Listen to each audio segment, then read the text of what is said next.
Live from the Sirius XM studios at the Win. It's the MegaPod. I'm going to get this out. I'm going to tweet this out for everybody who wants to watch this live. Bang, right there.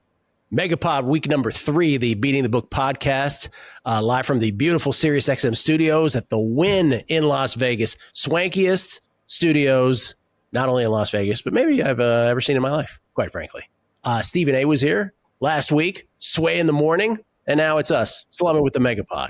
On the show today, as always, the pillars of the show from his mom's cork attic in Pittsburgh, Pennsylvania, Todd Wishnev from the Showtime docuseries. Hey, how are you? What's going on?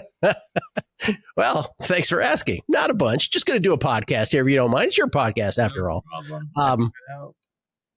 Todd is the court stenographer of the podcast. He'll go through the records here momentarily. Will Hill, at not the Will Hill on Twitter, host of the Shoulda Bet More podcast. How you doing, Willie? Gilly, what's going on, guys? We are thrilled to have, once again, by the way, this is from Tim Lawson, MegaPod historian. This is his 11th, count them, I love when people say that, count them, 11th MegaPod appearance.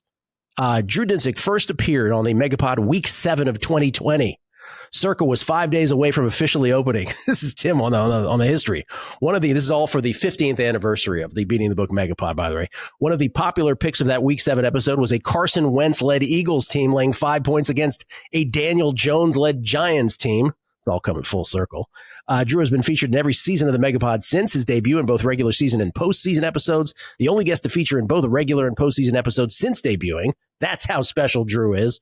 The Whale Capper, where you can find him on Twitter, Whale_Capper, looking to continue his run of form in the regular season, having gone 11-4 in his 5 regular season MegaPod appearances. How about that? By the way, does this guy have any data on length of pick and stats cited? Because Drew Dinsick is up there, in my opinion. He is the co-host of the podcast, which he does with Andy Molitor, and of course also NBC Sports Edge pod, which he does with Jay Croucher. It's Drew Dinsick, everybody. How you doing, Drew? I'm doing well, and it's great to be back. And as Todd mentioned, if you need someone to suck the air out of the room, I got it for you. At 11-4, you can do whatever you want. Yeah, I mean, you can cut this either way too, right? Like this is either pressure's on to maintain the solid record, or I have room to give out some losers and still be a winning picker. So this is I really do like this week's card though, so I'm pretty stoked that you asked me on for week 3. Okay, well, thanks for having. By the way, Todd, do you want to share with what you said behind the scenes about Drew and his thoroughness? Would you like to share? I already made the joke already. I'm gonna double joke it. Well, because you got muted, you got kind of lost under the other voices. No, I said, did that guy have any data regarding how the average length of Drew's picks and amount of stats cited? And then and earlier in the week, Drew, I was saying that we need to have a shot clock for you because sometimes but not the 24-second. We were going to go with the 45-second from like the mid 90s. College basketball, so that way you can. But see, now I look like an idiot because you're 11-4. So maybe I'm a big fat idiot and should shut my big fat mouth. Maybe full NBA regulation shot clock, the red digital right in front of it. I dig it. Okay, Todd, the records, please, sir. The records. Gill Alexander got back on the horse with a bit nice 2-1 to move to 2-4. He also won his teaser to go to 1-1. Very nice job by Gilly.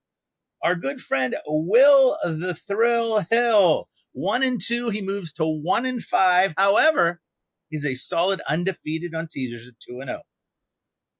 Big there you me. Go. I went 2-1. A nice little solid week to put me at 3-3, and of course, a leader in the clubhouse again as usual.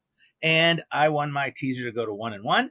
The guest was Christopher Felica, who went 2-1, a solid 2-1 to take the guest chair up to 3-3 after Fezzik ruined it in week 1 with a 1-2. He also won his teaser to move it to 2-0.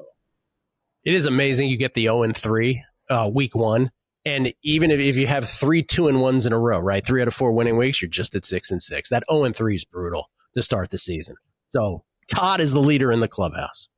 right now, at least tied with the guest chair. Willie and I have some work to do. We got some work to do, Will. Let's do that work.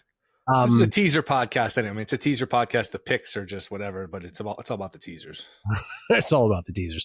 Okay. As my computer goes out, let me get to, because we have a couple things here before we get to all the picks. One is, we'll start with Thursday Night Football eventually, but one is the coach's Dumbo of the week. This is much quicker than last week's Dumbo of the week will be. These are the candidates, and I'll let you guys pick. Last week was just, there were so many candidates and there were so many examples of it. I don't think any of these compare to the week one candidates for Dumbo of the week, but here they are. This is, let me start with, I want to be thorough about this. We begin with, well, I don't know if I want to start with it. How about Let's start with down 12? Yeah, let's start with Dave left, Canales. 5 minutes left. Carolina down 12. They have, I believe they have one timeout at that point left in the game, and he decides to kick deep. That's a candidate. Though it ends up not kicking them, it ends up not hurting them because they eventually get the ball back, they score. And then, of course, they get the onside kick and had a chance to win that game. So, I mean, that's pretty amazing that worked. The one I think is the worst, thinking he's in field goal range from a 60-yarder. Yeah, so Shane Steichen is who you're referring to. Shane Steichen, who the Colts got into, they had the ball with the full allotment of timeouts, if I'm not mistaken. But they had the ball with plenty of time. They're down after Denver, after Lutz doinked a field goal.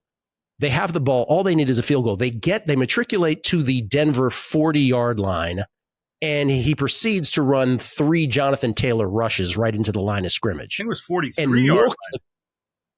43-yard line, but they got to the 40 and then they lost to go back to the 42. Correct. But they have all their timeouts, and they let it, like, they run one play with like a minute 47, the second play with a minute 4, and then the third play with very few seconds. They never call timeout. So he's settling for a 60-yard attempt, which misses badly, but they get bailed out by the leverage call and they end up winning. So 2 coaches, Canales and Steichen, was probably bad moves, but yet they got bailed out. Can I just say one thing on this? I think what he did there was he was trying to be smart by knowing, okay, I got to make sure that I can run this clock all the way down and this be the last possession. So on one hand, he was trying to be smart, but on the other hand, a 60-yard field goal or a 58-yard field goal is by no means a sure thing. So you also have to keep moving the ball a little more. So maybe you throw the little short pass and make sure everybody stays in bounds and you get some yardage there, because you're not on a 47-yard or a 43-yard field goal. You're looking at a 57 to 60-yard field goal. You've got to get some more yards and drain the clock. So yeah, I understand you want to drain the clock, but it's not just about draining the clock. You're not really in field goal range. Yeah, first play was with 1:44 left, second with 1:02, and the third with 17 seconds left when he took the 2-yard loss. 2 more candidates. Todd Bowles of the Tampa Bay Buccaneers. When the Buccaneers, this was a little controversial on Twitter. I didn't find it that rough, but I get the point. When the Bucs had their eventual game-winning drive, remember they had 2 timeouts in pocket, and they also let the clock go down mysteriously low in this. Remember, they were. I don't think it was that bad either, but just to give the details again, down to the Houston 23 with 42 seconds left, then to the 18 with 34 seconds left, and then to Evans for 11 yards down to the 7, and they just at first and goal let the clock keep going, and they ended up with a second and goal at the 2 with 9 seconds left. So theoretically, if they had botched the second and third down, they might not have gotten a fourth down. So I get the quibble there, but they ran it kind of perfectly. I get it, but I still think that was okay. And the last one is Jim Harbaugh in a victory over the Raiders. 4th and 2 at the Vegas 30, up 17-6. He decides to kick a dicker 20-yard field goal, but up 20-6, 4th and 1 at midfield. He decides to actually up 20-9. He actually runs a play and it gets botched. So anyway, who's your winner? Who's your winner? I would have just put the last 2 minutes of the Patriots-Dolphins game in this conversation because both coaches were doing some very, very questionable things there. Can we put Mike McDaniel back on the skewer a little bit here? 2 delay of game penalties. You can't get the play call in. Brutal. Back-to-back plays, really? The lack of communication there was pretty aggressive, and what the Patriots did around the 2-minute warning to give the Dolphins that much of a chance at the end was also egregious. But I think the winner is pretty obvious. It's John Harbaugh for punting it back to the Bills. Until someone does something stupider than that, he just retains the crown every week. There you go. Still, he maintained. I think we should do it that way. Is anything worse than what happened in week 1? There was like 5 guys. Who won it for us in week 1? Who did we decide? Callahan? Do you remember who we decided? I was Callahan. I'm Team Callahan. Yeah. He's overmatched. Yeah. I'll throw in one more. I did not love Andy Reid down 10 with 7 minutes to go on 4th and 7, giving the ball back to Philly, who's about as good of a ball control offense as going to be. I know if you don't get it, all right, game might be over, but you can still hold them to a field goal. And you're down 10 with 7 minutes to go. You have Patrick Mahomes. Like, you're going to have to probably convert a 4th and 7. The position you're in, you can't just, all right, plenty of time left. We'll kick it. We'll get it back. 7 minutes to go, down 10. You punt on 4th and 7. I hated that one. I thought Bowles did nothing wrong. I thought Bowles maybe 10 or 11 seconds would be perfect, but you're at the 2-yard line. You can run 3 quick plays. I thought Bowles played it pretty well. I did too. About as perfect as you get. I mean, here's the thing. Maybe a few more seconds would have been ideal, but for the 11. Like, it should have been 20 seconds. We've seen so many times now in the NFL. A team matriculates from field goal range so quickly now. So my people on my WhatsApp group are texting saying, Todd's mic is almost silent. Can't hear him. They are trying to silence our man. They can't do it. That's intentional. That's very intentional. That's the orders for the win group back here. John Goulet and Jeremiah. Do you have a slider that you can slide up? It's already at the top. It's on you, Todd. I'm just going to talk really loud. Okay. That'll be different. Did you guys agree with Andy Reid? Not like, did you think that punt was justified? I don't know what to think about the Chiefs. Yeah.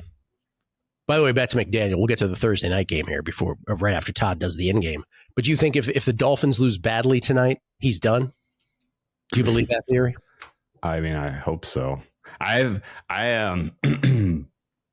We talked about this. My biggest stake in the futures market right now is McDaniel first coach fired. I got limit bets in at 550, 475, and 4-1. So it's bad karma to be cheering for this, but I would like to put him out of his misery tonight. I have Callahan. I'm Callahan. Come on, how does that guy have his job still? I got 15-1, I think, on Callahan. Second coach fired, I think. Come on. Week 3 would be a little early, though. No, I know the fact that if they lay an egg in primetime, that accentuates that. We saw it happen with Staley a couple years ago, but man, week 3, like if you're going to fire him this early, why'd you even start the season with him? So I don't think maybe if it's 40-0, maybe they fire him more. I'd be surprised though. Wouldn't you guys? Well, I mean, also, but their bye week is week 12. So there isn't another natural spot for it is the problem. Because he's the Capri Pants coach. They can't fire him. They can't afford the Capri Pants buyout. That's a lot of Capri Pants. They can't do it. We're going to be with him all year long.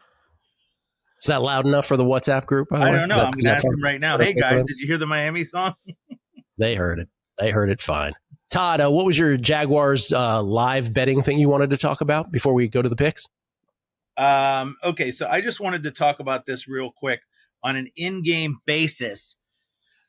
Okay, Jacksonville Jaguars in the game against Cincinnati, they had 2 drives. Both drives went right down the field like Cincinnati wasn't even there. And why? Because we know Cincinnati is not a team that can stop anybody at any time. 9 plays, 69 yards for a touchdown. Second one was 8 plays, 64 yards, threw a touchdown in the end zone, threw a touchdown in the end zone. So they had gone right down the field. Cincinnati wasn't stopping anything. Now, Cincinnati ties it toward the end of the first quarter at 7-7.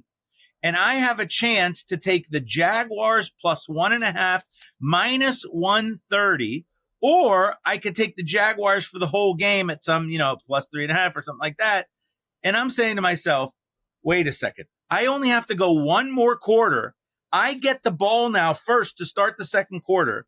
I don't even have to win the second quarter after I just went down the field 2 times. All I have to do is just tied because I'm getting 1.5 for the first half, and I have the ball. So do I want to mess around with the Jacksonville Jaguars, a team known for hijinks late in the ball game? Remember, the Chargers used to be that team where there would always be hijinks at the end of the ball game. Do I want to deal with that nonsensical bull crap? Or do I want to just take my 1.5, get the ball first now? It's a 15-minute game and win easily. I want to do the first half. The point of this whole story is look at the first half lines, guys, on the in-game, not just the full game in-game. That's it. You do that for college basketball as well quite often in college football, right? Yes, I do. Yeah. You ever do it for the WNBA? Like, say the Aces are playing the Storm. And oh, yeah, of course. Lead. The Aces. I have the Aces minus 2.5 first half. They're winning 45-37. That's 8-point lead, a minute to play. And the freaking Seattle gets a score, 45-39. They steal the inbound. Diggins hits a 3, 45-42. I'm still covering. Missed by the Aces. Seattle gets fouled, makes them both 45-44. And now I got one last chance to cover. And Chelsea Gray misses a layup in the end, last possession. I mean, come on. Who could forget, it's impossible. Who could forget that? Yeah. Who could forget where they were when that happened? Yeah, you remember where you are when that happened. Absolutely. Thanks for asking, Willie. That was great. Yeah, no problem. It's worth reiterating though. Like if you're betting live and you can take the uncertainty of end of game out of it, yes, there's definitely a lot more. There's a lot less variance. And so if you're playing, if your entry or your strategy does not count on variance, then going first half only makes sense if you're playing live markets. I think Todd was trying to say that. Maybe he didn't articulate it quite as well, but I think that's what Todd means by that. Yeah. Yeah. Let's take out the variance. Let's take out the variance. Exactly right. All right. Does anybody have a play in Thursday night football tonight between the Dolphins and the Bills? Bills favored by 11.5 now, with the total last I saw at 50.5. Does anybody have a play? Thought about taking Miami, but no. Yeah. I think if you're going to bet it, you're into alts for the Bills. Like, why stop at 11? Right? I mean, Dolphins could let go of the rope here. They're on the road. Everybody, the major takeaway for me, at least in week one, was the effort level just wasn't there for these guys. Like they're not trying hard. And there was a little bit of a bounce in week 2 because it was their home opener. Maybe now you're on the road on a short week and you're like, why are we doing this again? This is a lost season. The quarterback play has been atrocious so far. I'm not sure if Tua got multiple head injuries in practice that they just didn't tell us about, but he doesn't look anything like the quarterback that he was at his peak when he got paid. The Dolphins, if you haven't been paying attention, they're not fielding a secondary.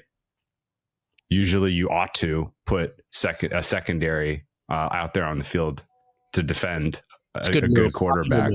Yeah, you should. Yeah. They're not. The great Storm Duck unlikely to go tonight, and the fact that Storm Duck matters should tell you the state of this defense.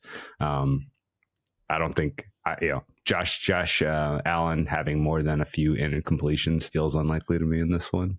They can probably pick their number. So if you're going to get involved, I would just go all Bills. Yeah, I'm thinking about getting involved in a different way.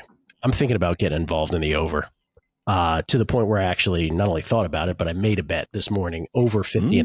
The question is, am I thinking about making it one of my 3 Megapod picks? And I will say yes, I will. We have a Megapod pick. Gilly, how many points do you need from the Dolphins, you think? Well, that's the thing, right? So it's, what's the number? 50.5, right? 50.5, yeah. 34-17 gets you home, something like that. Yeah. Miami lowest defensive EPA through the league's first 2 weeks. Bills highest offensive EPA offensively through 2 weeks. Buffalo, 24 straight games they've won the turnover battle, by the way. That was a fascinating stat. From Warren Sharp, Dolphins tied for worst turnover margin in the league through 2. Opponents have converted 51.9% of their third downs versus Miami, the highest rate in the league. Miami has allowed 3.69 points per drive, second most through 2 weeks for any team in the 2000s. Forget about this year. And the Dolphins have allowed points on 75% of opponent drives through 2 weeks, the highest rate for any team in the 2000s. So, the biggest stat is about the sack rate, right? So Miami's number 2 in blitz rate, but number 31 in pressure rate when blitzing. That's bad, boys and girls. Second highest blitz rate, second to worst in terms of actually making good on those blitzes. And that was against Daniel Jones and Drake May, and now it's against Josh Allen, who has the third lowest sack rate, sacked on just 9% of pressure. So the Bills on offense can go crazy. So to answer your question, Drew, what I'm leaning on here is no Ed Oliver, no Matt Milano, and you got questionable. I don't know if Taron Johnson's going to go. I don't know if Cam Lewis is going to go. I don't know. Miami looked good enough to me on offense. They probably should have won that game against New England. I think the answer is probably 17 points. I think Will's right about that, and I think they get there. I'm going over 50.5. Okay. I like the pick. I looked at this with the intention of I got to bet Bills team total over. They're going to light Miami up. Then I saw the number. I said 31. Not that I check every team total for every game. I don't remember seeing a lot of 31s for an NFL team total. That's pretty high, isn't it? Not that I want any part of the under. Pretty high. Yeah. All right. Over 50.5. Count it for me, Todd. That's my number 3. Gilly's in at over 50.5. That will bring up the will of the thrill hill. We have 3 for Vikings Bengals. The Vikings and the Bengals. No, I bet it Bengals plus 3.5 earlier in the week. I'll take the 3.5 then, sure. No. Gilly said he bet it earlier in the week. Steve Fezzik having a coronary right now because somebody said he bet something earlier in the week. He hates it. Yeah. Well, I'll take Cincy here. I just think Minnesota's injury report is so bad, so damning.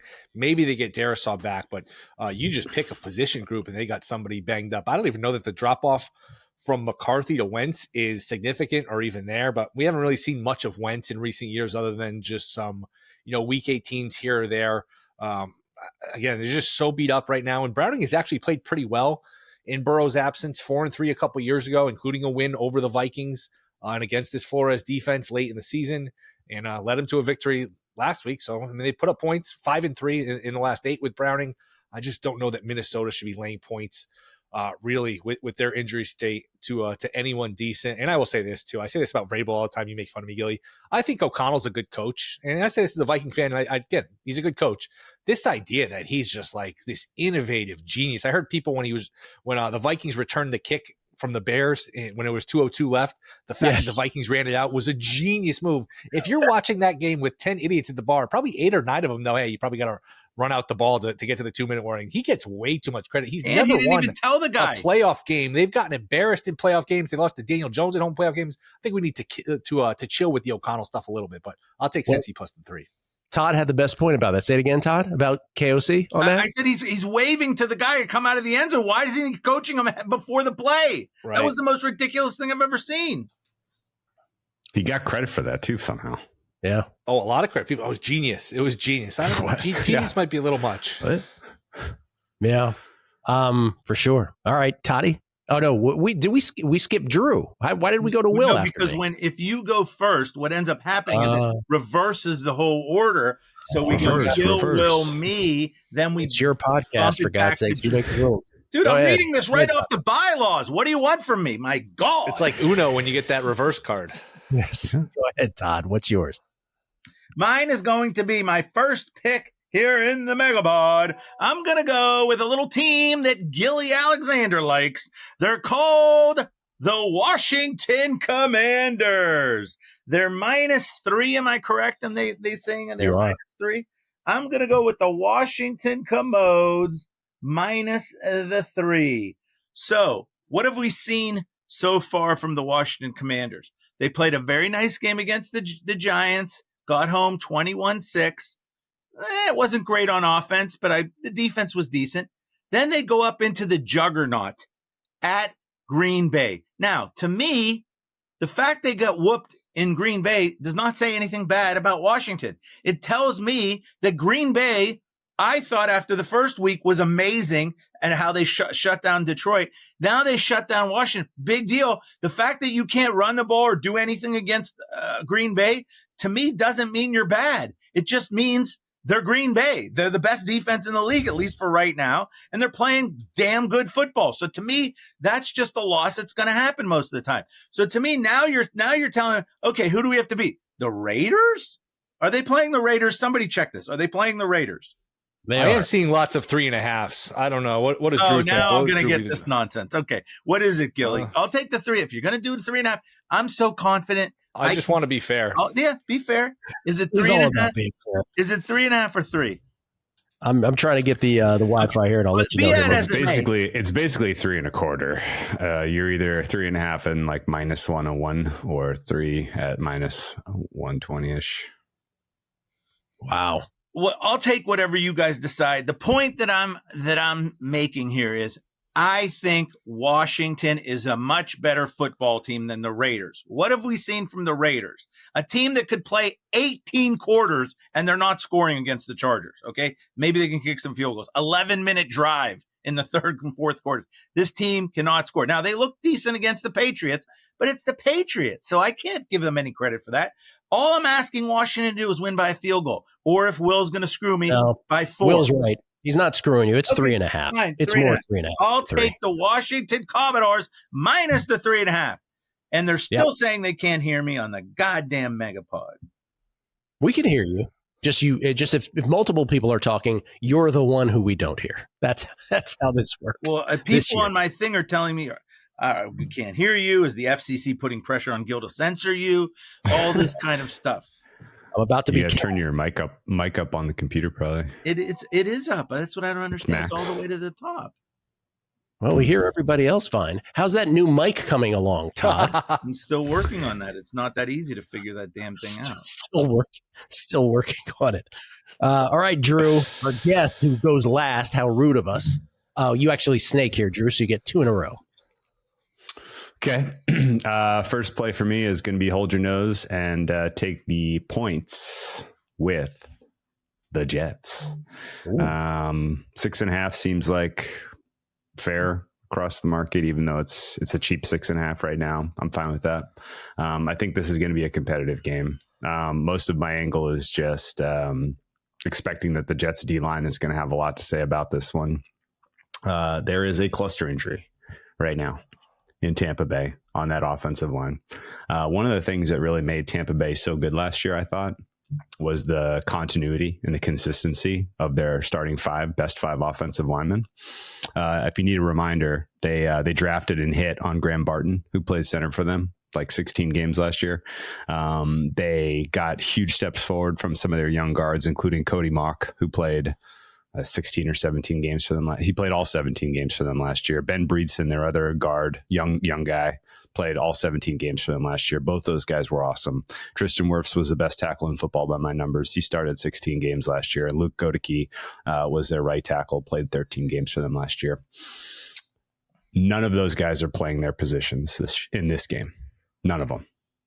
Tristan Wirfs is out. Godeke's probably out. I would be shocked if he's not a multi-week absence. Cody Mock is done for the season. So right there, 3 guys aren't even available. The other 2 guys have been shuffled. They've moved Cody Barton from center to left tackle to try to address, because he's the best and only option they have for blindside protection for Baker Mayfield.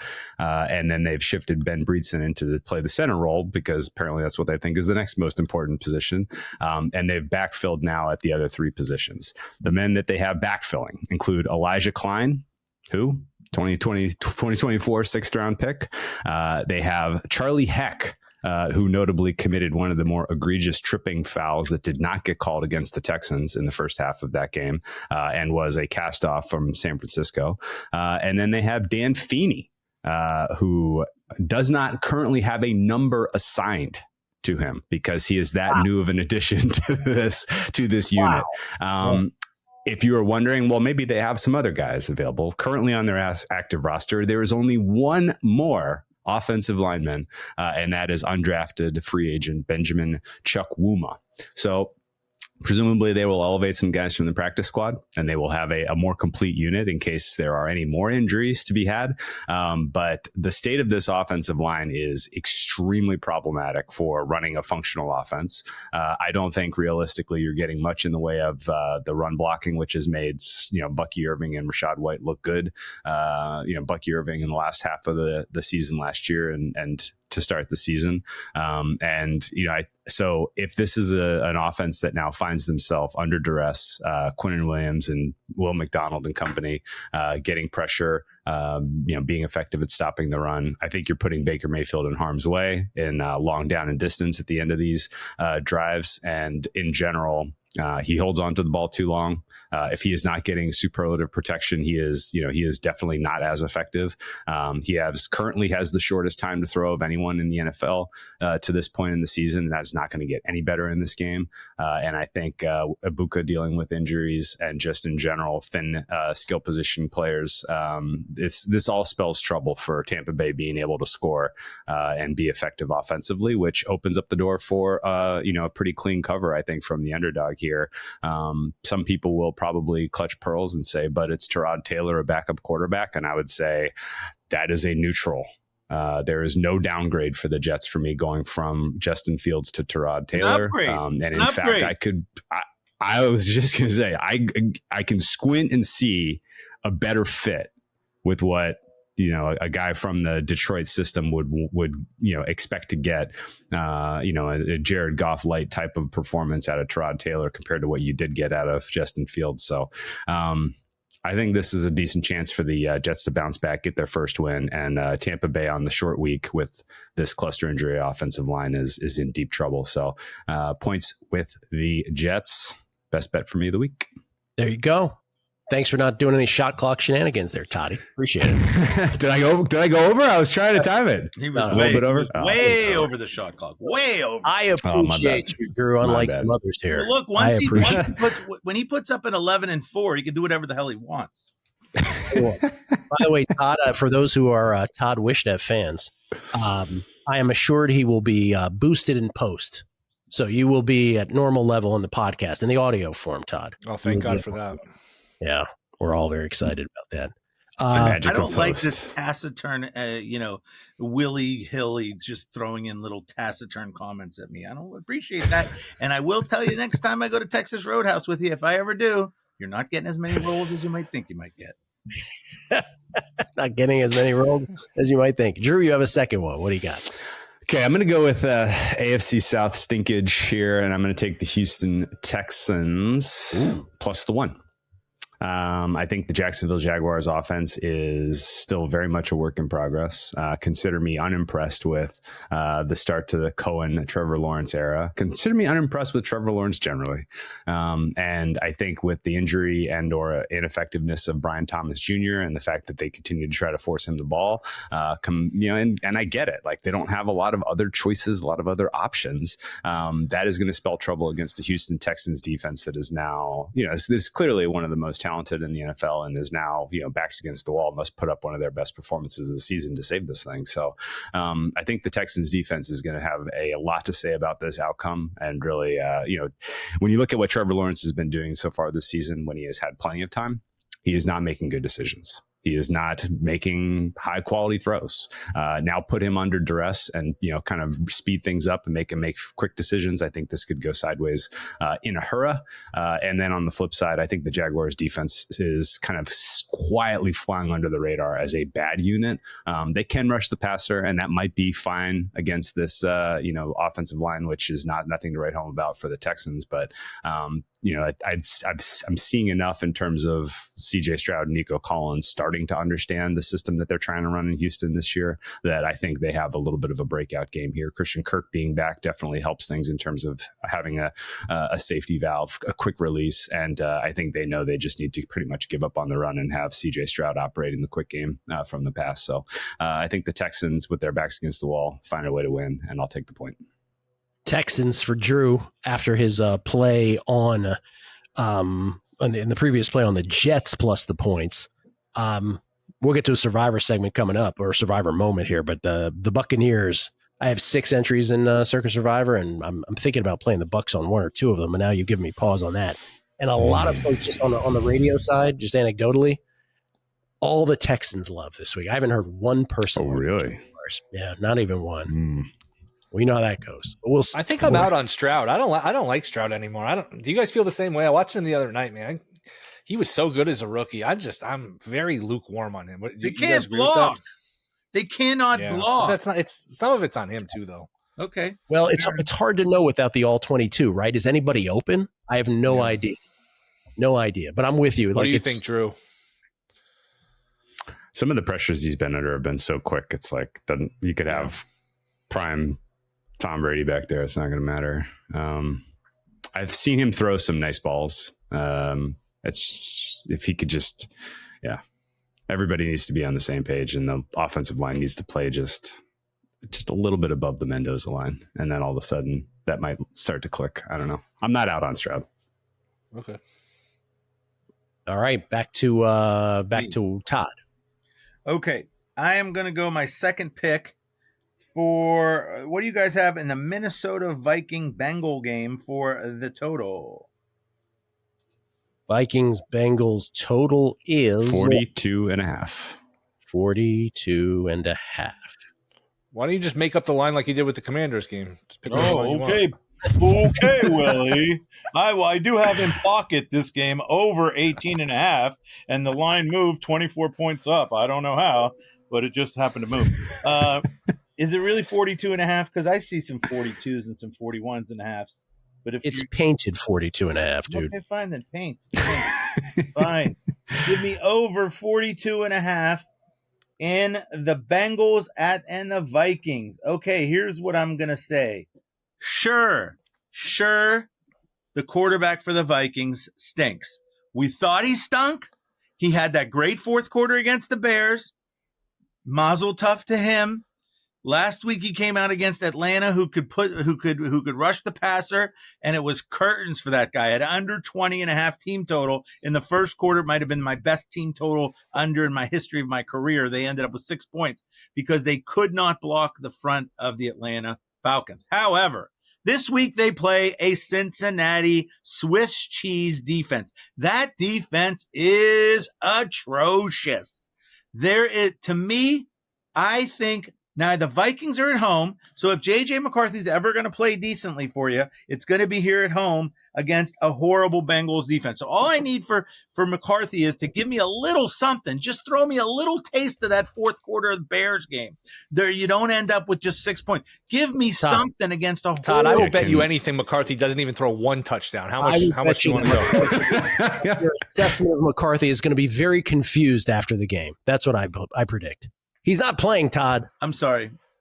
Who's the Carson starter? Wentz is playing. I'm sorry. Carson Wentz. I'm sorry. It makes me even happier. Does that change your handicap? It makes me even happier.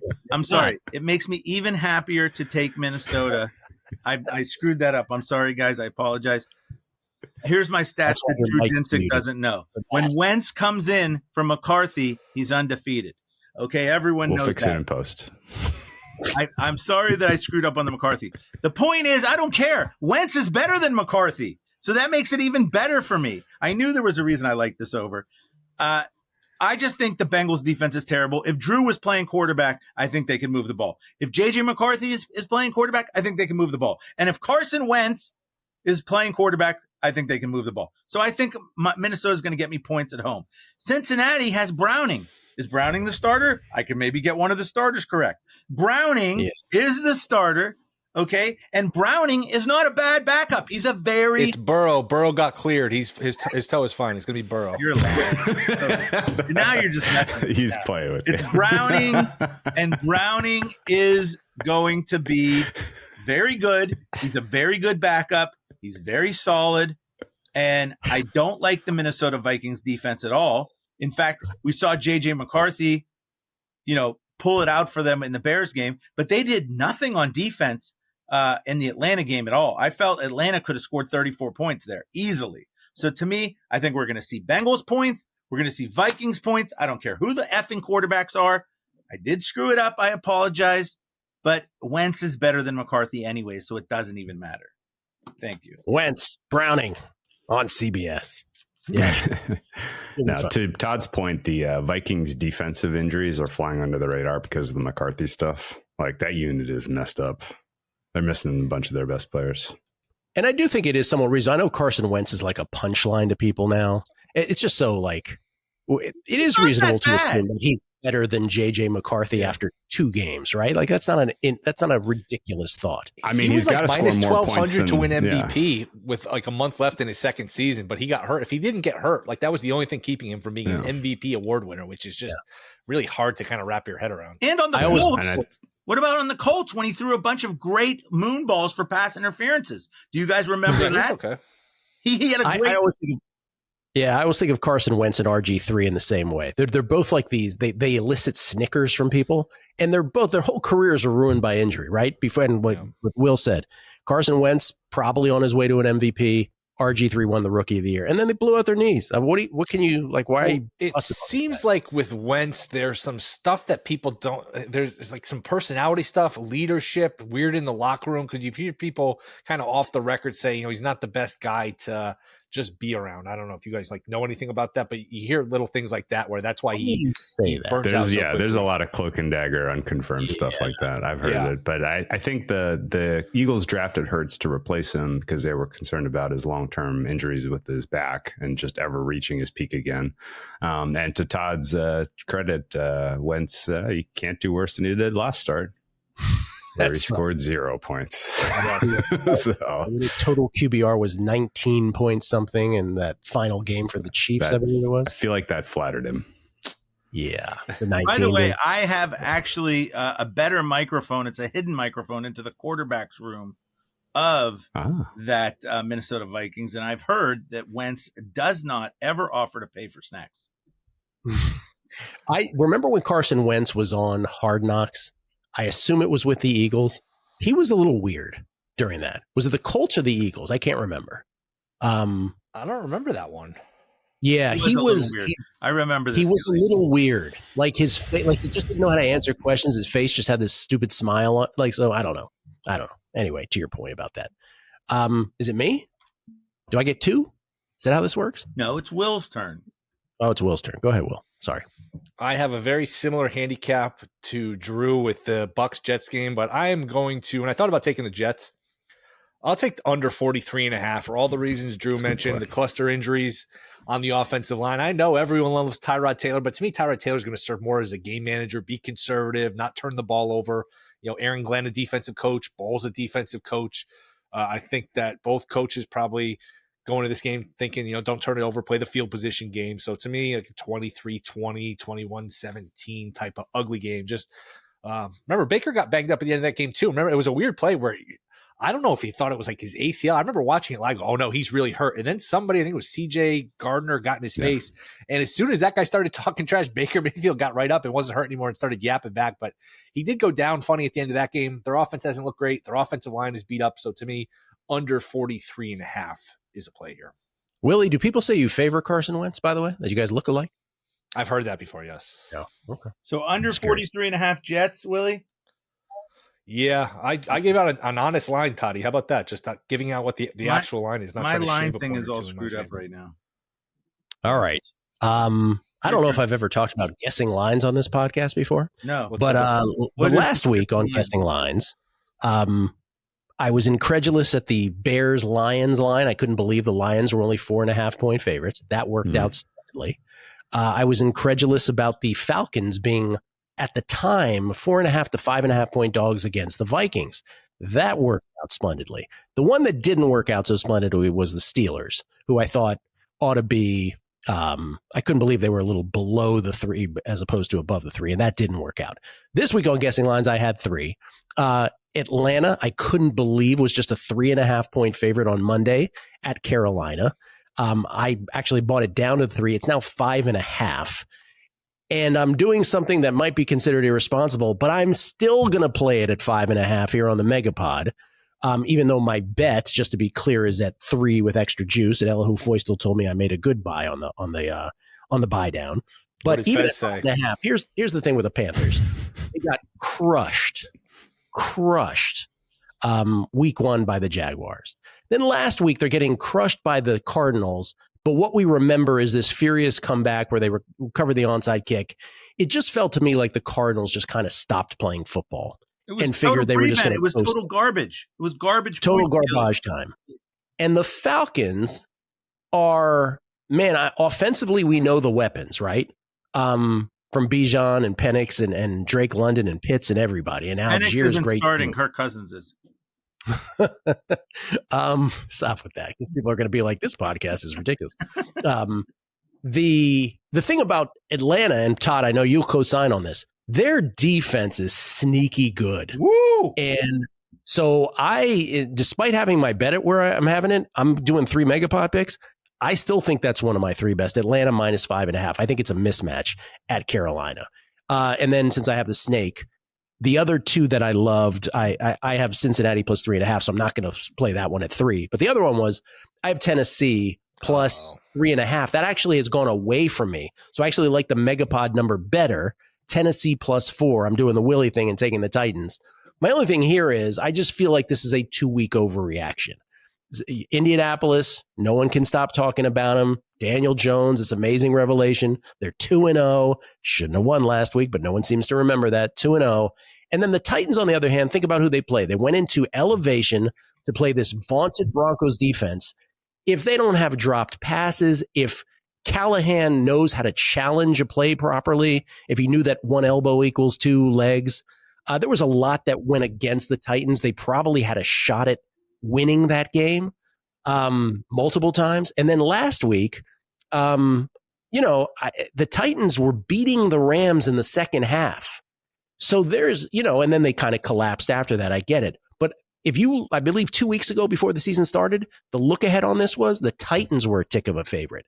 I'm catching 3.5 and now 4. 4 is the official MegaPod line here. I'll take the Titans. Those are mine. Titans. We'll go back to Willie. I'm seeing a lot of 4.5 with the Titans. Anyone seen what's the fair line here? Even better. I see 4.5. It's one of mine too. Force consensus. 4? Okay. I'll take the 4. I was just going to say 4.5. You know what? You give a 1.5 for home field. They're saying a 6-point difference between these two teams. There's not a 6-point difference between these two teams. I would like it from a Titans perspective. If you pick the quarterback number 1 overall, can we get him a real coach? Why is Callahan still the coach? I mean, you're just stunning his development. Get him somebody who knows the rules, who can actually coach. But I'll take the points. I'm with Gilly. It's an overreaction. And to your point, they had the lead second half last week against the Rams. That went off the rails. Rams ran away with the game. They had the lead in the second half against the Broncos, too, early in the second half, but they had the lead in both these games. So overreaction, field goal game, wouldn't be surprised if the Titans won. So famous last words, give me the Tennessee Titans. Go wrong. Oh, you guys are both Titans, all right? I hear something here. Wait. Oh, no. No, here we go. I hear it. Indianapolis. Can it be something Colts. good?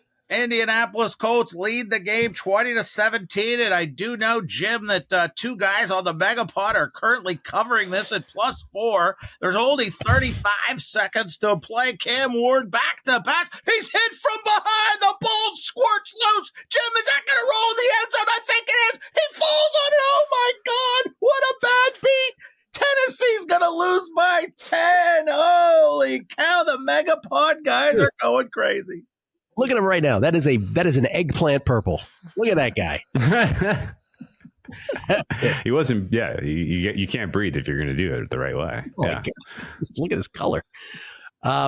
Yeah, I love that though. Haven't had a bad beat by way of safety yet this year, so it's probably coming. Really, it's coming. I didn't realize the ball can squirt through the end zone to lose by safety. That would be even better. Oh my God. Okay, so it's my turn, right? Yes, sir. Last one. Hit it. You know what? I want to take Denver under again, but the third one is just so hard to squeeze out. Like, what do you want to do? I guess I'll just go with it. You have under 45.5 in the Denver game.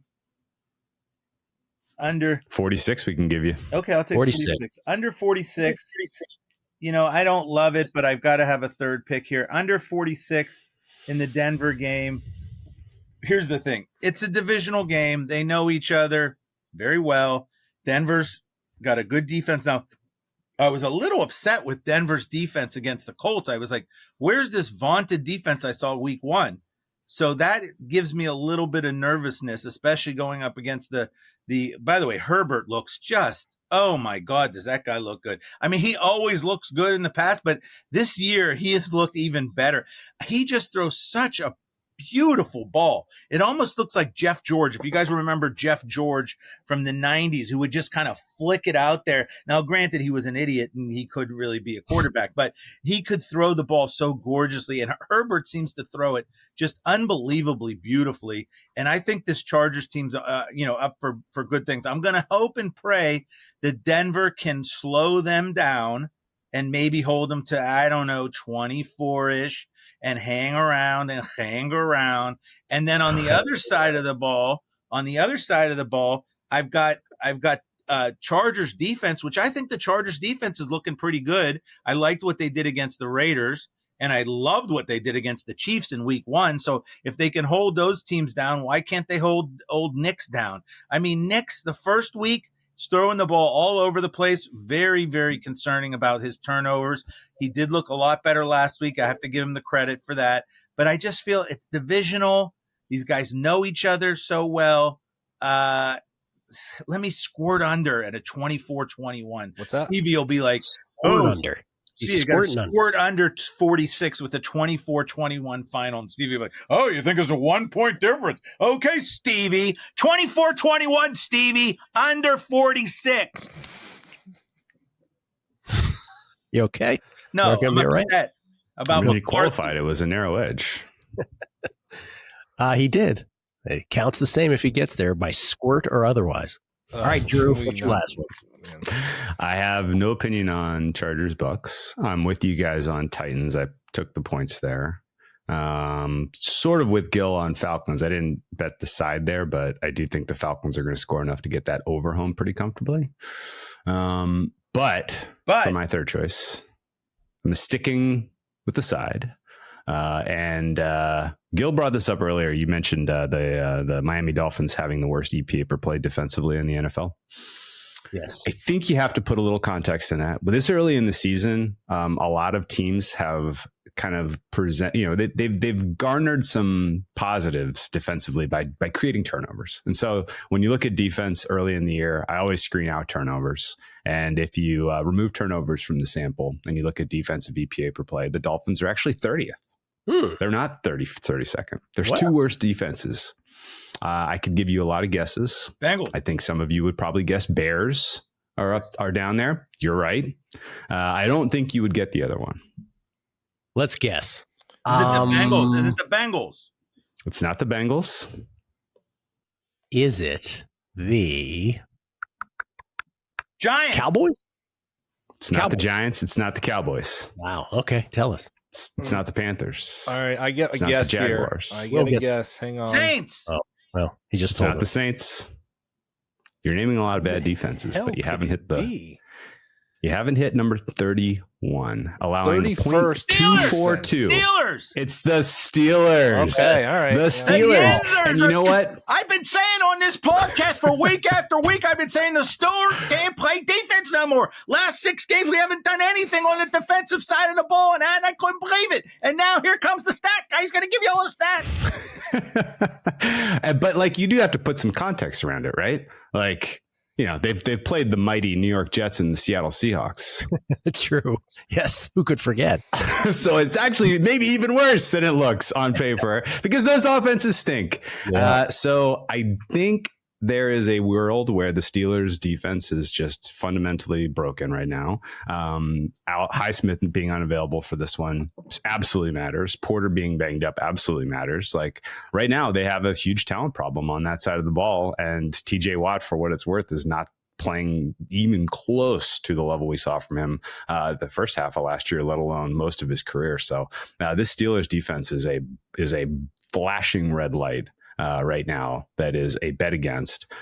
So give me the Patriots plus the points. I think, let's see, what's the consensus number is 1.5. I'll take 1.5 with the New England Patriots hosting the Pittsburgh Steelers. Let's put Aaron Rodgers in harm's way here. Let's make him, let's force him to come back against the team and the Patriots who maybe hopefully getting Christian Gonzalez back, and who at least offensively last week against the Dolphins. And I know that this is a huge qualifier because it was against the Dolphins. They did a pretty good job in that heat in the second half, holding their own in the trenches.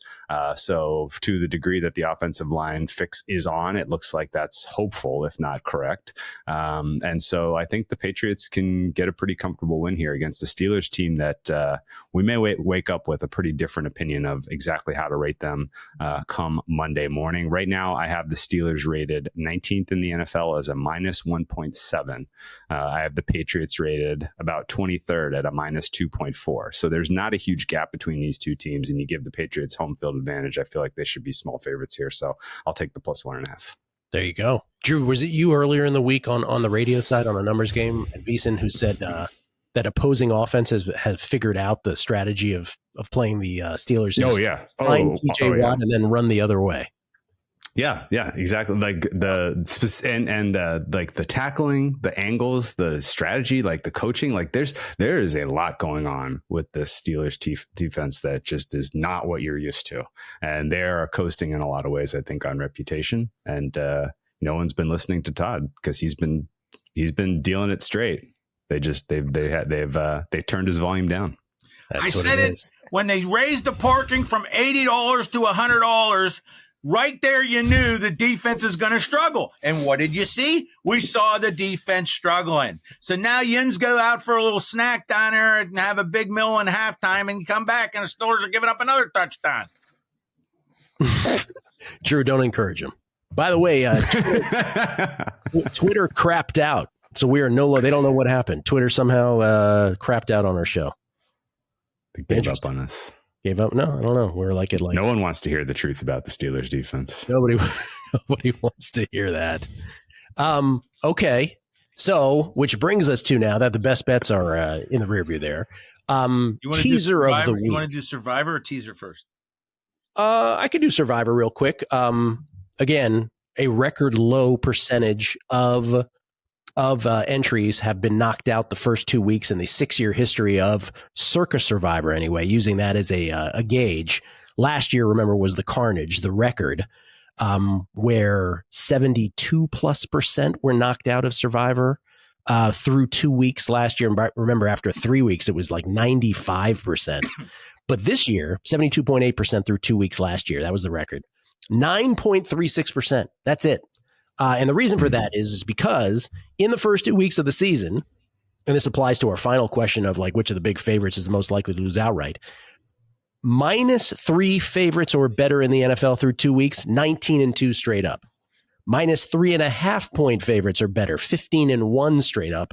-4 favorites or better, 12-0 straight ups. So no big favorites are losing. They always figure out a way at the end. Dallas, Giants, perhaps being the most dramatic of that, to figure out a way to win. The only exceptions to these two are the Chargers beating the Chiefs in Sao Paulo week 1 as a 3-point dog, and the Seahawks beating the Steelers last week as a 3.5 point dog. Those are the only two exceptions to that. So this week, I have 6 entries. I'm curious to see how you guys play it with your multiple entries or your one entry. But I am deciding between what allocation of my 6 between the Bills tonight, the Seahawks, despite what Drew said against New Orleans, or no, Drew said about Tampa Bay, Seahawks against New Orleans, because the Seahawks in terms of future value might be the obvious play. I think the highest percentage is going to be on the Seahawks. So it's not the optimal play by game theory strategy, but I do think I will have 1 or 2 entries on them. And then Tampa Bay against the Jets. I'll tell you what I'm too scared to play in Survivor, which is just, I guess, as valuable an exercise is of the big favorites. Kansas City on the road at the Giants. There's a Christmas and Thanksgiving consideration with them because I don't trust them without Rice and Worthy. They'll have better opportunity to use later. The other ones are the Ravens I trust, but now that it's Browning and not Burrow, maybe you save the Ravens for some Thanksgiving play. Wait, Ravens. Ravens aren't playing Burrow. No, they're playing Cincinnati on Thanksgiving. Oh, okay. So the thought of playing them this week would have been more in play. Now I'm not so sure you play them if you didn't play them last week. Wait, that makes sense. You're gonna play them against who? So in other words, there's a Thanksgiving quirk to Circa Survivor. That's its own week. And I was saving everybody for Philadelphia, all the entries for Philadelphia, because they host Chicago the day after Thanksgiving. That's part of the Thanksgiving quirk. But now that it's Browning and not Burrow, Baltimore hosts Cincinnati that week, that Thanksgiving as well. So I think now if you have Baltimore still available, if you didn't use them last night, maybe you don't consider using them if you even had an inkling to play them against Detroit this week. I'm just going through the bigger favorites. And the other two, Atlanta, there's a better spot to use them home against the Panthers, even though I'm playing them against the spread here. And then what was the fourth one? Oh, in Green Bay, this is one that Drew was questioning me on. The only reason I'm not taking Green Bay at Cleveland is because I think there's multiple opportunities left to play Green Bay Carolina in week better 8. spot. Carolina week 8 at home. Yeah, that's the only reason. But so for me, it's between some allocation of Buffalo, Tampa Bay, and Seattle. Drew, what are you thinking? Combinations of Seattle and Green Bay for me, for the most part. Seattle is kind of a must use this week. Yeah, kind of a must use. Now, okay. So to try to help me make some decisions beyond just like the future value and the percentage of the pool that picks certain things, I simmed the full, give me every possible path of, only looking at teams that are favored by 3.5 or more. And what is like the probability of getting to the end?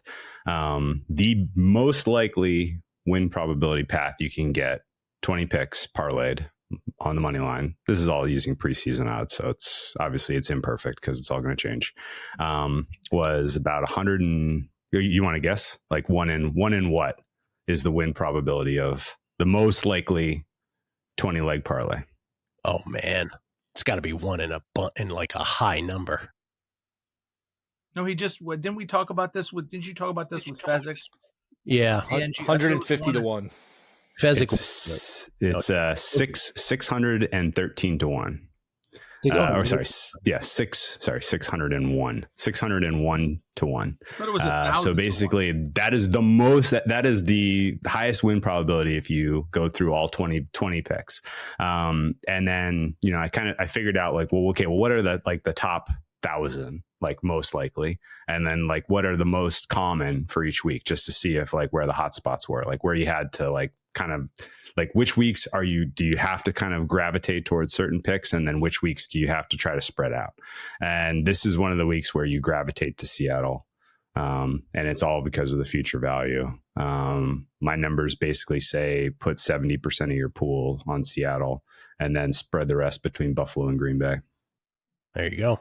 Yeah. So we're the only difference we have is Green Bay, Tampa Bay. Week 5, just looking ahead a little bit, that looks tricky. Week 5 looks tricky. Let me tell you what week 5 says. Oh my gosh, week 5, at least preseason wise, was one of the heavier gravities of the entire calendar, and it was all Minnesota at Cleveland, which is in London. Oh God. So I like Arizona at home against Tennessee on week 5. Arizona was the one when I was doing it. I was like, Arizona seems like the more obvious one, but even that scares me. Week 5 is going to be a disaster. Arizona, Tennessee's number 2, Buffalo, New England's number 3. Yeah. That's a big save for Buffalo. So even if you're using Buffalo this week, don't use them all if you have multiple entries. This is where the multiple entries versus the one entry, I will acknowledge, it's kind of helps you out here. Sure. Next week is going to be the fun one, as far as I can tell you, because there's going to, if Seattle loses this week, that'll be fun chaos wise, because if I had to guess, at least 50% of Circus Survivor is going to be Seattle. At least. Maybe I'm going to go 40%, but yes. 40%? Yeah.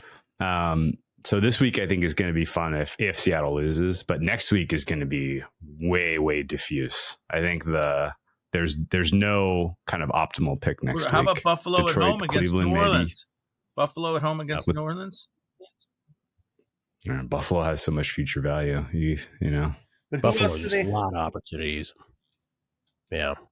Why, Drew, who is their future value for Buffalo other than the fact that they play New England in week 5? You don't maybe at Carolina week 8. Where else do you see them as having a lot of value? Jets in week 18, maybe? They might not need the game. You got to toss Jets week 18 because presumably that's they might not need. That's the Mitch Trubisky show. You got to imagine week 16 at Cleveland, week 8 at Carolina, week 4 for hosting the Saints, but week 5 might be a good save too. So really, I think you use Buffalo here the next few, either today, next week, or the week after. It feels like. I'm going to have some on Buffalo this week, some on Buffalo next week, some on Buffalo week 5, some on Buffalo week 6, and then some on Buffalo week 8, if I'm even alive. Wow. Okay. Teaser leg. I'm taking. By the way, Todd, you have 1 or 2 Survivor entries. Todd. I have 1. I'm going with Seattle. I thought about Green Bay a lot, but I feel like Green Bay might be the best team in the National Football League, and I'd like to save them for somewhere else because it could get real hairy down the stretch. So I'm going to go with Seattle. Yeah. Will, are you in it at all? Yeah, I got a couple. Probably Seattle. I'm not sure how much I'm going to diversify. Okay. Fez in our little group chat was congratulating all of us for having Baltimore and everyone else is a Dumbo, and then we just look up and like, man, that didn't really work out, did it? So no. I don't know, but Seattle makes a lot of sense. I made sure to say to him at the end, I was like, so everybody who had Baltimore actually an incremental disadvantage then who used them this week. Yeah. About that. Of course he didn't respond to that. Okay, so now we have teasers and we have a new thing, Drew. I probably should have told you in advance, but Todd, since it's Todd's podcast, he makes all the rules now. He likes a prop of the week, but let's just do the teaser, 2-leg. Except like last week when he didn't give one, so he comes up with a segment and then I took a loss, Willie. I said Daniel Jones passing yards. I didn't even have a real number, and I played it under, and I took a loss because there's no way it was under when he had 316 yards. So thanks for disparaging me in front of millions of people. All right, let's do the 2-team 6.2 team teaser first. Drew, what is your favorite 2-leg 6-point teaser of the week? I hate to double dip because I have New England and Houston, but that's my favorite. I think in an effort to kind of spread the love a little bit here, I'm going to take Green Bay down, Seattle down. Okay, so you're going Packers at -1.5, right? Packers -1.5, Seahawks -1.5. -1.5. Okay. Green Bay, Houston for me. I'm just going to butt in line. Okay, Gilly, Packers -1.5, and who's the other one? Houston from what's Houston again? What's the Houston line? I forgot. This looks like a really, really good teaser week, by the way. Well, yeah, there's a lot of good teasers this week. That's when they get you. Houston up to 7.5, Gilly. Let me make sure. Hold on, I'm on totals. Hold on 1 second. Hold please. It's good. It's good podcasting, right? Well, he does. Well, he holds. I'll give you mine while you're doing yours. I also have the Packers. I don't think they're going to lose in Cleveland. -1.5. Yeah, it's 7.5 on Houston. Okay, yeah. 7.5 on Houston. And then mine, Mr. Drew Dinsick here scared me a little bit with my second teaser leg because I like the Bucks -0.5. Tyrod Taylor also scares me a little bit because you know what? Tyrod Taylor's better than Fields. I know people, I always thought Tyrod Taylor was a better. He almost made the playoffs that one year. He got like stabbed in the heart with a needle or something, if you guys remember. He made it one year. What? Yeah, he made the playoffs with the Bills. Oh, yeah, the Chargers got him. And right. I always liked Tyrod Taylor, so I'm a little scared on the Bucs. You know what? Will, you give your teaser, and then I'll give you my second leg. Let me just say this. Tyrod Taylor, 15 years. This is 15th year in the NFL. Oh, man. He has played 3 full seasons. That's it. Wow. All with Buffalo between 2015 and 2017. And his real superpower is that he is not a turnover-prone guy. 69 touchdowns, 29 picks career. And his QBR, the last time we saw him play multiple games, 11 games in 2023 with the Giants, it was 48.6. Remember, it scored out of 100. And then in 2021 with Houston, he played 6 games and it was 46.4. So he is like a right down the middle quarterback, QBR wise. His first start for the Giants, he almost beat the Bills on Monday night. I don't know if you guys remember Sunday that, night but game. the refs had something to say about that one. Yeah. Was it Sunday night? Sunday yeah, night, was that last year or 2 years ago? That was a weird one. Yeah, 2 years ago, maybe. His first year in relief, his first game in relief since he's been a career backup after the heart thing. He's been pretty sharp in that first performance. So to be clear, it was I believe it was a lung. Lung. Chargers team doctor accidentally punctured, which finally made Anthony Lynn put in Justin Herbert. If that doctor doesn't puncture the lung, we might not see Herbert for that entire year. Yeah, and Herbert was great right away. I remember having a big bet on Tyrod Taylor's bowl game against Andrew Luck and Stanford. So that had to be 2010, 2011. Man, it's crazy. And I just say something about that game? For those of us who lived in the Bay, that was the quintessential East Coast bias line of all time. Yeah, I had Stanford. I loved betting on Harbaugh's team. You had Stanford too. Oh, I thought you said you had Stanford. Yeah, no. Oh no, I bet on his game, but I had Stanford. Harbaugh might have been gone by then and into the NFL, but I remember Luck was still there, and I loved Luck. I loved betting on that Stanford team with Harbaugh. Yeah. Just that there was such an East Coast bias back then. It's like, did anybody watch Andrew Luck play football? Oh man, they were great. Him, Toby Gerhart. What was it like it was one of the BCS bowls. It was like a major bowl because it might have happened like right around the national championship, a day or two after one of those weird ones. But I remember I think Stanford won pretty big. But you know what? I'm staying with Bucks as my second leg. Bucks -1/2. I'll just hope to survive the Tyrod Taylor experience. I'll go Bucks -5, -1/2, just because I really think Baker Mayfield is really he's moving up in my book on the quarterback. You know, that was like an open leg teaser from Todd. Took him forever to pull the second leg of that. Will, what's yours? Love when the podcast catches Todd off guard like this. I'll be a little different, break the rules. We got 12.5 for Bills Dolphins, right? Yeah. What is it? 12.5. I thought it was 11. I thought it moved to 11.5. What is it? Fine. I'm going to take Buffalo under a touchdown. Willie, Buffalo's going to win this game. I don't think Tua's starting, Willie. You might want to check that. Oh, I think it's JJ McCarthy starting for. They're doing a little swap. I'm going to take the Bills, even though it's not supposed to do this. You're breaking all the rules. Bills are going to win this game by a touchdown or more, I would think. And I'll go with the Patriots up to 7.5. I don't think the Steelers are going to blow them out in New England. So wait, Bills Patriots. Bills -6.5 or -5. Yeah, what's the fair line on Buffalo, Gilly? I'm sorry, Bills -5.5. And what's your second? Yeah, 5.5. What's your second leg? Yeah. Patriots +7.5. Pats. No, we have the Pats at +1.5. You're right, +7.5. That's correct. Mathematics, very challenging for Todd. Well, I'm trying to keep track of everything. Yeah. Court stenographer. He doesn't get paid enough. By the way, did y'all see the Elihu Foysel segment on a numbers game yesterday? Anybody watch it with push rates and stuff?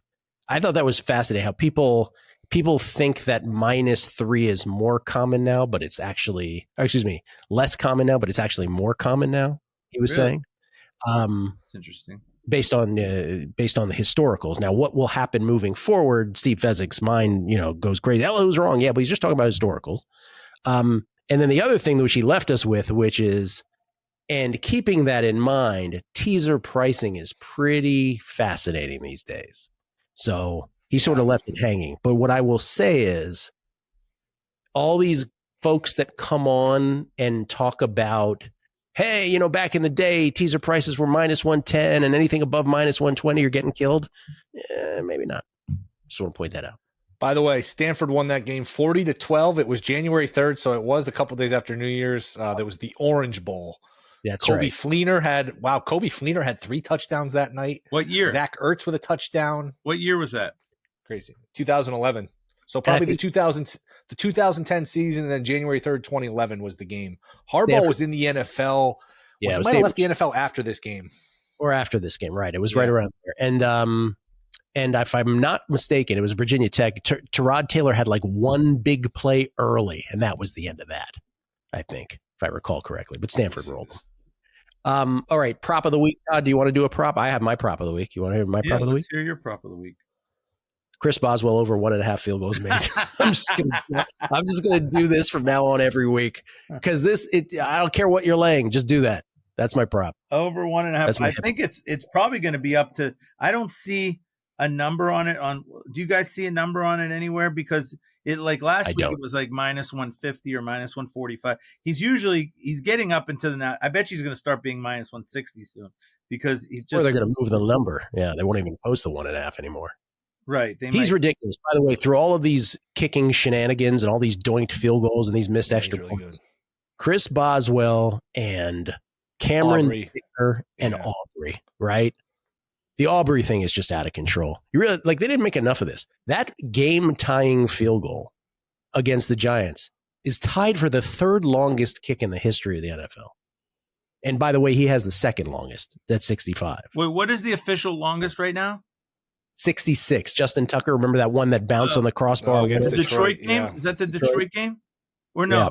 Yeah. Detroit game. Yeah. That saved me in Survivor. That they got the ball back and threw it to Hollywood Brown with 17 seconds left, and then he kicked that 66-yarder. I thought Aubrey had already broken his record, but I guess I'm wrong. I should say the one that Aubrey 64-yarder this past week tied is Matt Prater's 64-yarder, which unlike all the others we mentioned, is the only outdoor one, and it was in super freezing temperatures. So maybe that's the real deal. There should be outdoor and indoor records. There is in track and field. There should be as well in kicking because it's a completely different thing.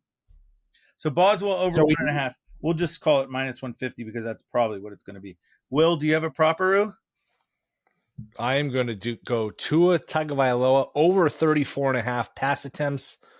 Buffalo beat up on defense. I think this is a game where Buffalo gets a lead and Miami's just chasing the whole time. So as long as they can matriculate and Tua doesn't get hurt, this is one where I think he has upper 30s, maybe even 40 pass attempts just because of the game script.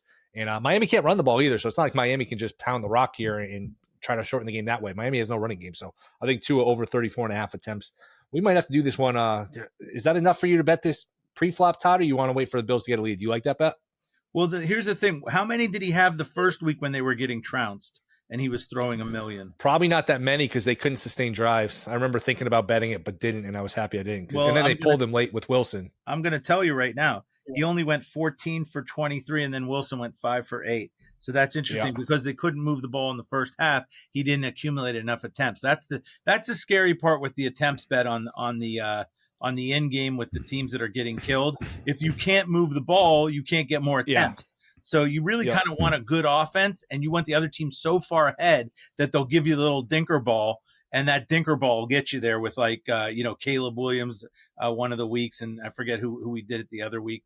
We did it with Goff. We did it with Jaden Daniels. We did it with a couple guys in week one. Jaden Daniels. It's been pretty good. Jaden Daniels was a good one. He was throwing some dinker balls for us at the end there. That scenario you just painted is very possible tonight, though. Very possible. I want to do a prop. I looked at this. To me, every time the Cowboys snap the ball, it seems they throw the ball to CeeDee Lamb. I don't know if you guys noticed this, but it seems like there's a lot of throws to Mr. CeeDee Lamb. I went back the last 12 games. Now, granted, in Philadelphia, he usually drops it. But in the last 12 games, CeeDee Lamb has gone over. I see over 6.5 even money. He's gone over 6.5 catches. How many of the last 12, Willie? What would you guess? I'll say 9. How about you, Drew? I'd say 11. Gilly? What was the question? How many in the last 12 games do you think that CeeDee Lamb has gone over 6.5 catches? 8. Okay, so 8, 9, 11. The correct answer is 9. 9 of the last 12 games, CeeDee Lamb has gone over. And to me, he's going to face the Bears. The Bears' ridiculousness that let J.J. McCarthy or Carson Wentz, it might have been Carson Wentz that day. In the fourth quarter, Carson Wentz went crazy, or whoever did. The point is, the Bears could not play any secondary defense at all. I can't imagine that CeeDee Lamb is not going to get 7 catches. I mean, can you guys even imagine a world where I just can't imagine it? So I'm going over CeeDee Lamb, 6.5 even money. Drew's getting ready to push the shot clock on you, Todd. You were a little long-winded there. Yeah, you were a little long-winded there. My bad. Drew, you want one or no? I was interactive. Well, CeeDee Lamb is a good. I was interactive. CeeDee Lamb is a good shout. Yes. Yeah. What'd you say, Drew? CeeDee Lamb is a good shout because the Bears don't have a secondary. That was my point. Cluster injury there. No one to cover CeeDee Lamb. I would say that a lot of that sample you referenced, though, there was no George Pickens. So this might be more like just go with Dak over as opposed to CD or Pickens because they're going to eat either way. But the first 2 weeks, there was a George Pickens, and he still got way over both of those games. Yeah, they're they were trailing, so they threw. So yeah, that's not surprising. I guess the over that stands out is probably Bijan Robinson. I like his matchup against the Panthers. I think his total is like in the 80s. It should probably be higher than that. I think it's 82.5. I was looking at that one also. Yeah, that's low. Bijan is good, man. God damn. I think that's low. I think Raheem Morris just called it. I may be misquoting this, but I think I heard it this morning that he called Bijan Robinson the best offensive player in the NFL. I think he said that. He should be the favorite for OPOI, in my opinion. I would put him ahead of Henry and Saquon, just based on expected consistent usage. All right, and boys. You know what? He catches the ball too. They throw it to him too. So it's like you might even want to do rushing plus receiving, and because sometimes they even throw it to him.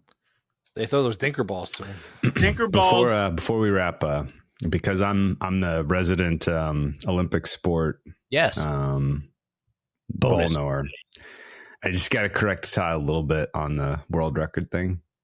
The different world records in track and field for indoor and outdoor doesn't have to do with the conditions. It has to do with the track is shorter. So there's tighter turns, and sometimes they actually bank the turns. So you're just fundamentally, it's a different race. Well, everyone knew a 200 meter Drew. indoor track versus a 400 meter outdoor track. Drew, this is the MegaPod audience. The MegaPod audience knows that. They're all up on track and field. I'm sure there are Gill Hardo listeners who are going to be like, man, Drew didn't say anything about the track comment.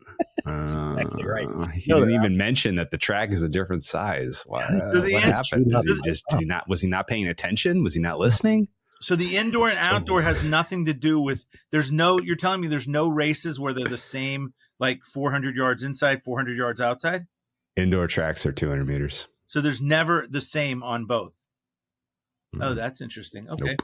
Well, I learned indoor tracks are Indoor tracks are exactly half the length of an outdoor. Yeah. Wow. 200 meter tracks. Yeah. Wow, I don't think I knew that. Wow. Yeah. So especially for like long distance racing, like it is way slower on a 200 meter track than a 400 meter track. Taking those turns is tough. That's like me and Willie. I'm the outdoor. He's the indoor in intelligence. It's the opposite of swimming, where swimming in a short course pool that's 25 meters, much faster than swimming in a long course pool that's 50 meters, because your turns are, the adding extra twice as many turns, you're going much faster. It's the opposite for track. Twice as many turns, you're going slower. Is that also a volume of water issue as well? No. Okay. I think the last time I watched track was in the wide world of sports, circa 1976.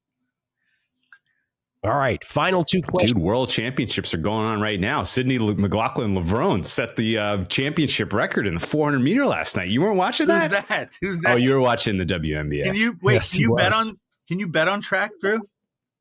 Yeah, absolutely you can. He's like, are you crazy? Of course you can. You understand? Drew has like a cottage industry of betting the Tour de France and stuff like that. Oh, the Olympics. He's the guy. Yeah, he's not playing around. All right, final two questions, y'all. Biggest favorite, most likely to lose outright. Here are your choices. Buffalo, 11.5-point favorites hosting the Dolphins. Tampa Bay, 7-point favorites hosting the Jets. Green Bay, 8-point favorites at Cleveland. Also a candidate, I'll put them in. Atlanta, 5.5-point favorites at the Panthers. Seattle, 7.5-point favorites hosting the Saints. And the Chiefs, 6.5-point favorites on the road at the Giants. Which, Drew, is the most likely? I come to you from the future. I said, hey, one of those teams lost outright. Who is it? I'm not even going to be remotely surprised if it's the Bucs. The Bucs, which is in line with your Jets play. Okay. Yeah. I think the rest of the teams win. And I just want to actually mention one thing real quick. You mentioned the we've been on like a run of favorites this year. I feel like this goes back to last year too, right? Yeah. It's like week 13 last year, it's incredible. And the end of last year was just chalk. And now we're just kind of carried it over. Well, also reflected in Survivor, right? There was the 98.5% knocked out the first 5 weeks, and then that remaining 1.5% went the distance. So absolutely, that's what happened. Which means, by the way, at any moment in time, we could have 3 weeks of carnage. At any moment.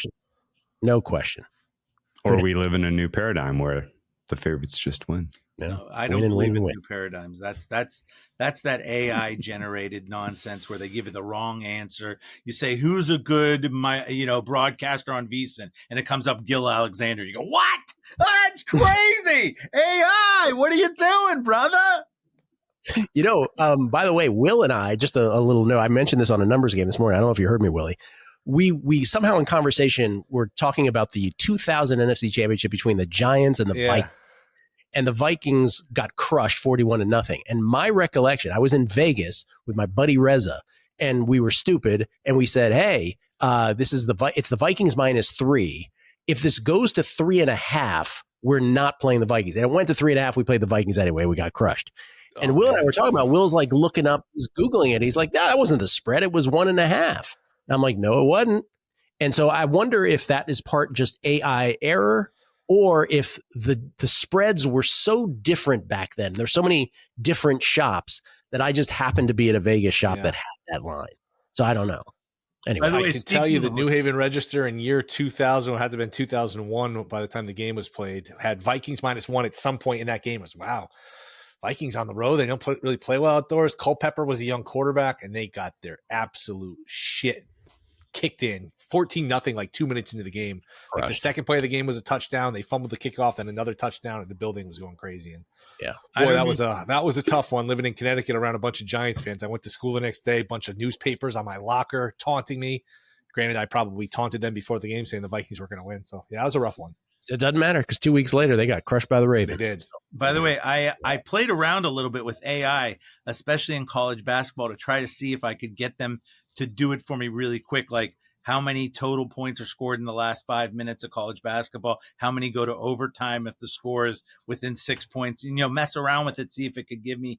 The problem is it just does not give you good data. I'm not saying it's not going to ever, but especially for sports stuff, at least right now, maybe I'm talking out of school. This was a couple months ago when I was monkeying around with it. It's really not ready for prime time, for you to get, because you look at it, you get an answer back, you're like, wait a second, that's not correct. So it's, you really got, I'm sure they'll have it all fixed in the next couple of years, but I don't think it's ready just yet for like real strong sports research. Now I could be totally wrong, and maybe Drew could tell us better because he's probably more into the research than I am. But to me, it's not ready for prime time.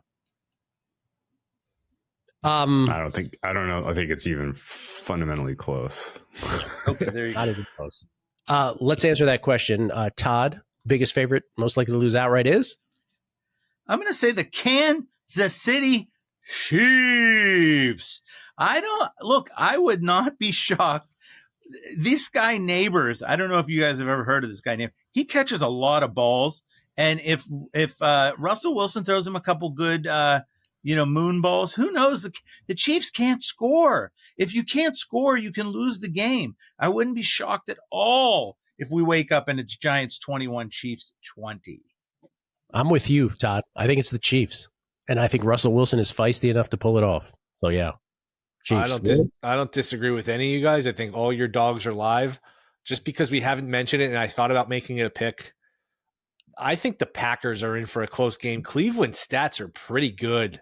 Last week against the Ravens, this angry Ravens team, they're home. They're coming off a loss. They were both 4.5 yards per play. The Ravens did nothing on offense. I think 13 first downs, 242 yards of offense.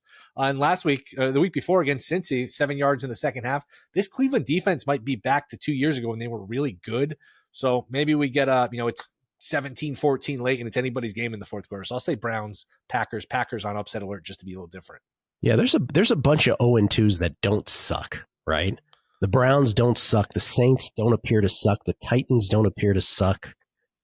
Texans, obviously, Chiefs. And then some of them do. Giants don't appear to suck, but some of them do, right? Dolphins, Panthers, that kind of team. All right, final question. Drew, we start with you. We live in a bizarro world. You have to play 15 of the 16 NFL games on the spread this week, and you get one game that you'd want no part of on the spread. That would be? Good chance I play 15 out of 16 games, by the way. It's not a good question for Drew. Yeah, we bet every we bet every primetime game because we're going to pick at halftime. So count those. I have action in almost everything else Sunday. The one game I don't have anything, and I probably won't have anything, is Broncos Chargers. 346 looks exactly correct to me. Okay, so maybe it is the most appropriate question for Drew because he actually does do this. By the way, before we go, when is your halftime stuff? Where can people find it? On whale_. Just open Twitter. If you follow me, it'll be at the top of your feed because we just live broadcast it. And that's you. But if you don't have Twitter, then YouTube. Look for the Deep Dive Halftime Show. Deep Dive Halftime Show. Drew and Andy Molitor. Same question. Todd, which game you want no part of? I don't know about this Houston against Jaguars. I'm still not sure. Are the Jaguars good? Are they bad? What are they? I don't know. I know Houston can't score, but they have a good defense. It's just blah. I hate it. Willie. Cowboys, Bears you can have. I don't know what to expect there. I'm sure we'll get a lot of points, but maybe the Bears off a loss play well, but I don't have much interest in Cowboys, Bears. I'll say Cardinals, Niners. What the hell is that game? Yeah. Mac Jones going for the Niners. 2-2-0 teams. Somebody's got to be, unless there's a tie, someone is going to be 3-0. In the only division that has 3 2-0s with the Rams as well. But I don't know how good either of those teams are. I really don't. Kyle Shanahan said Purdy has a chance to play. Yeah, I was going to say, I can't have like a 5-point line movement just because of there's got to be some hope that Purdy's playing. Shanahan said it so. Shanahan said it so. Be on the lookout for the news that Purdy has his leg amputated. Jeez. Did you like seeing Mac Jones in a San Francisco uniform after all of that draft consternation, Drew? Great question. How do you feel about that, Drew? We've come full circle. I mean, that's why you don't take victory laps too early, right? That's right. What Will is referring to with the question is that one of the more famous Beating the Book podcast episode ever was the 2021 NFL Draft episode. The sliding doors of taking Lance, but then taking Purdy, and then having, and then now getting to see Mac Jones with Shanahan is just wild. It's been a wild sliding doors. I thought he played okay too. I thought he was decent. Yeah, he was decent. Somewhere in North Carolina, someone is gloating as if he was right about anything in all of this. Yeah. At the same time, Justin Fields has been a week 1 starter every year of his career. Every year. Weirdly. I don't know why. And the main thing is it's never about Trey Lance, which is what. Yeah, well, and actually, I got to go back and re-listen to it because I really think the fight we had was mostly just that it wasn't a done deal. Right. Like he was like, that was all that we were trying to say was the market was reacting like it was a done deal. But for everyone we were hearing from, behind the scenes was like there was disagreement in house. And apparently there was because Lynch ended up getting Lance and, Shanahan apparently wanted Jones the whole time. And Fields was never really in the picture for them. So Lombardi was right about that, I guess. It's actually the podcast episode I've gone back and listened to the most for that reason, Drew. Yeah. Just to clarify what the details were. And what we're referring to is 2021 NFL Draft episode with Michael Lombardi, Drew Dinsick, and Matt Brown. And what I objected to is that the 2 years after that, he characterized what you guys were saying improperly. And what he characterized it as was that you guys thought it would be Trey Lance and that Trey Lance was going to be this. And then that transformed into you guys thought Trey Lance was an MVP caliber player or something. Like it just blew. It's like, bro. It was neither of those two things. So anyway, that was that. Yeah, Trey Lance wasn't on our radar at that time, like even remotely. And also like I thought we were arguing about Field. I don't know. That was a weird one. And it wasn't about and there were at least 5 other absolute solid gold nuggets in that podcast of like big time cash. Like I would feel like was it Quay Walker or linebacker 1, 20-1, first defensive player JC Horn, maybe was that year. We had some other absolute solid gold in there, and it all gets forgotten because Lombardi, by the way, he wasn't even listening to us. He was just hammering on a typewriter. And then he jumped in and got so mad. It was very weird. Yeah. Weird times. He got very offended that we wouldn't go along with his intel that he was receiving. But yeah, remember those drafts when we used to be able to pick all these winners? Yeah, those were good times. Good times. And on that note, I appreciate it. Drew Dinsick, everybody, at @whale_capper. Not only is the co-host of the Deep Dive podcast and Bet the Edge from NBC Sports, but also does those halftimes with Andy, his Deep Dive co-host, for every primetime game, right? Sundays and Thursdays and Mondays? Sundays, Thursdays, and Mondays? Yeah. Okay. Absolutely. We do 3 week. Good for you. Todd and I considered doing that for a second. Then we looked at each other. We're like, oh, that sounds awful. That sounds like a lot of work. So we didn't do it. We never did it. Will Hill at not the Will Hill. That wasn't the reason. What'd you say, Todd? That wasn't the reason. What was the reason? The reason is I'm that usually was- at the sports book and it's too loud in there to do it. And, Yeah. that was more the problem. That was Todd mostly just cares about the audio quality for the listeners. He does. It's a big priority for him. Todd Wishnev at T Wishnev, Showtime docuseries action. Wait, And Wishnev Wednesdays on a numbers game. He's back. at T Wishnev, if you want to be on the in-game thing, send me a DM, but make sure you send me your phone number in the DM and also put WhatsApp on your phone, because I can't add you if you don't have WhatsApp, and I can't add you if I don't know your phone number. Thank Willie you. at not the Will Hill, the Shoulda Bet More podcast. He's also on Chris Felica's Bear Bets podcast on Fox. How often do you do Monday, Wednesday, Friday? Shoulda Bet More? Yes. Should have bet more Monday, Wednesday, Friday. Was able to book the great Stormy Bonatoni this past week. Look forward to that. And it's been good. It's been good to be back. All right. Appreciate y'all listening. Sorry we went a little long. Todd's mic will be corrected. We promise you. It'll be boosted in post, so you'll hear it in the audio version, and you won't know a damn thing about it having listened to this. So just know that when we went live, it wasn't working so well. Thanks for listening. Good luck with all your bets. Week 3 in the National Football League.